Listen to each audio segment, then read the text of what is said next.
Love Boat. I love it. Made a fortune on that. Yeah.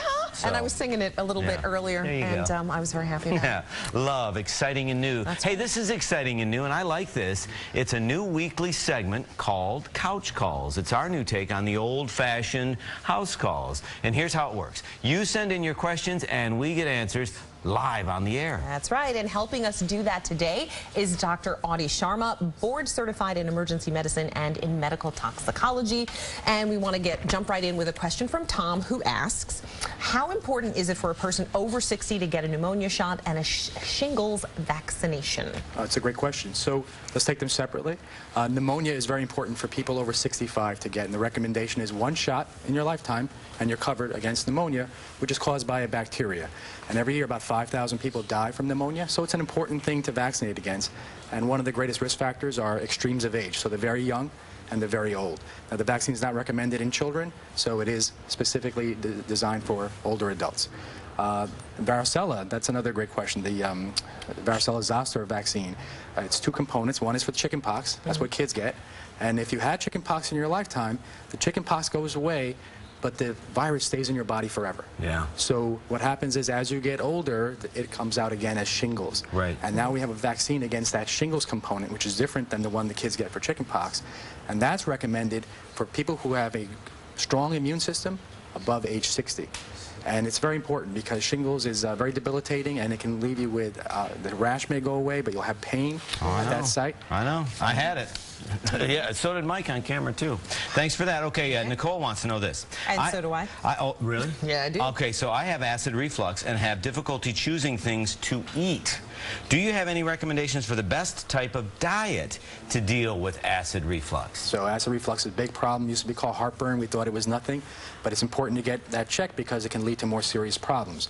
Now, once you know you have a diagnosis of acid reflux and you're trying to decide what to eat, you have to look at the acid reflux in two ways. The first is there's a lot of acid being produced in the stomach.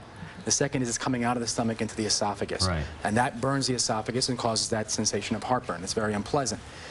Avoid foods that are high in acid. So orange juice, grapefruit, things like that are high in acid. Tomato sauce is very high in acid.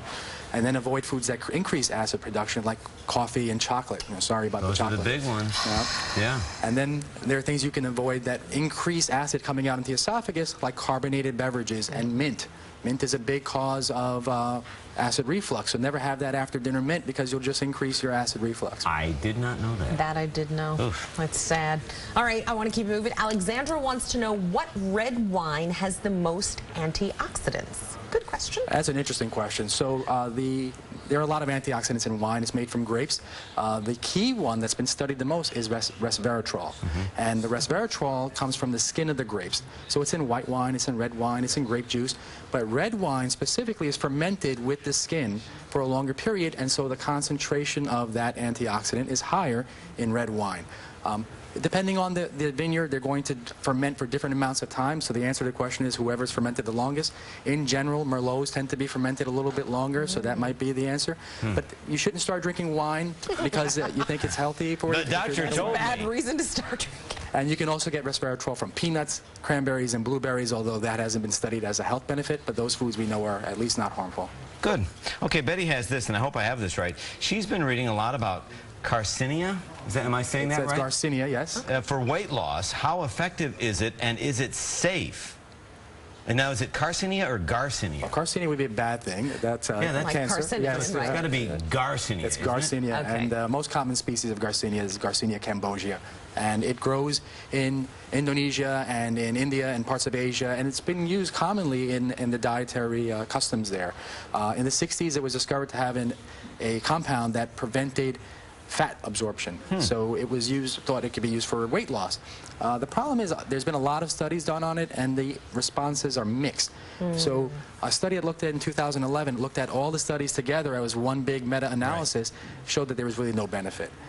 It doesn't seem to be harmful, but I don't know that there's enough data to suggest that you should take it. To merit using it. Okay. Okay. check there. Yeah, I know, right? Okay, thought we were on to something. All right, well, finally, an allergy question from Krista, who says, I have seasonal allergies that I take Zyrtec for daily, but for at least a month, I've been waking up every morning congested and coughing. Any suggestions on how to alleviate these symptoms? Could it be more than allergies? Well, certainly it could be more than allergies, and anytime symptoms persist, it's worth getting you checked out.